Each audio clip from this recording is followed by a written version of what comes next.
ঢাবির গার্হস্থ্য অর্থনীতি ইউনিটের ফল আজ। ঢাকা বিশ্ববিদ্যালয়ের গার্হস্থ্য অর্থনীতি ইউনিটের 2023-24 শিক্ষাবর্ষে আন্ডার গ্রাজুয়েট প্রোগ্রামের ভর্তি পরীক্ষার ফলাফল আজ বুধবার প্রকাশিত হবে। ইতোমধ্যে ফলাফল প্রকাশের জন্য সকল প্রস্তুতি সম্পন্ন করেছে ঢাকা বিশ্ববিদ্যালয় কর্তৃপক্ষ।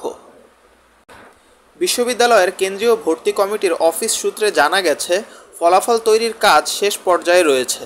আজকের মধ্যেই প্রকাশিত হবে। ফলাফল প্রকাশিত হলে ভর্তিচ্ছুরা সংশ্লিষ্ট ওয়েবসাইটে শিক্ষার্থীরা তাদের আইডি পাসওয়ার্ড দিয়ে লগ ইন করে দেখতে পারবেন। এর আগে শনিবার 25 মে গার্হস্থ্য অর্থনীতি ইউনিটের ভর্তি পরীক্ষা অনুষ্ঠিত হয়।